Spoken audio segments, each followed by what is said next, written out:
movieweb.com. See, not looking that good this year, do they, Curtis? He was a hero who lost his way. I used to play football in high school. That's pretty good, too. She was a loner who didn't belong. Is this like the nerd table or something? Ma, everyone hates me. Curtis, I need your help. It's about your niece, Jasmine. What's wrong with her? I really need somebody to hang out with her. I don't even like kids. Don't you know she's still waiting on her no-good daddy to show up? Go get Dr. Phil or the dog whisperer. Who are you here for? Jasmine Plum. Would you like to tell the kids what you do? You know, I did all kind of entrepreneurial endeavors. He sold makeup. It wasn't makeup. It was beautification products. This is such a tremendously inspiring film, you know, for young people, for black people, for a young black girl in this kind of role. Cube, what brought you to this story? What made you decide to produce this movie?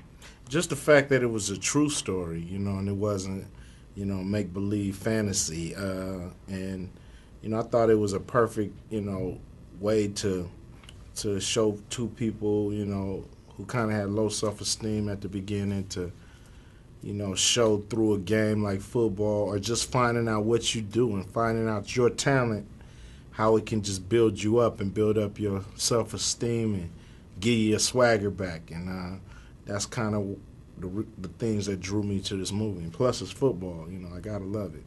Keke, you're taking some hits in this movie. You're throwing some deep balls. You're wearing the pads. What's it like to be the girl practicing with these guys and having to be the star on field? Man, it was pretty cool. I had never experienced anything like that before. You know, I've never played football or really thought too much of it. And when I did the movie, I did the best thing I could to learn everything I could to look like a real quarterback and, you know, to try my best to put my all into it and maybe even learn a little something that I didn't know. And I think I did pretty good. One of my favorite parts of the film, beyond the personal character story, is the town of Mendon, you know, the preacher, how everybody kind of rallied together. Talk about filming those scenes. Is that the actual town where the story took place, or were you just going for a good small town vibe? Well, you know, it took place in a small town, not Mendon, but it did take place in Illinois. We just wanted to have that vibe of, you know, two people who, and a community that's kind of, you know, limping along. And here goes one story, one, you know, girl that people kind of dismiss. Here she go.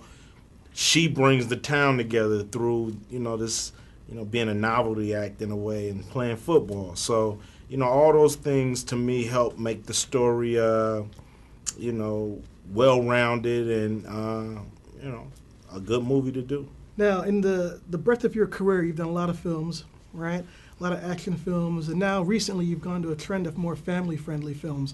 What made you decide to go family-friendly? Is it more of a demographic shift, or is that something that you want to do as a producer and an actor? Well, you know, I just felt like being in the business over 20 years that it was time to reach out to my fans' kids, you know, to keep the continuity in the family. You know, a lot of people tell their kids about Ice Cube, but I wanted to have something that the kids could be a part of, and you know, hopefully I can keep a fan, you know. So, you know, I did Are We There Yet?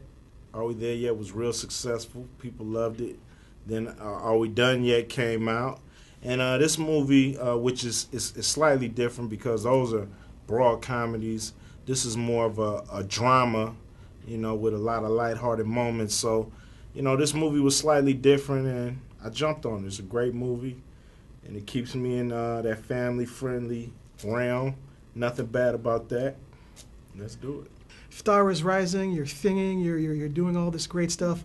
What's it like to work with, you know, people who can direct, act, and rap and sing like Fred Durst and Ice Cube? What do you learn from those guys on set?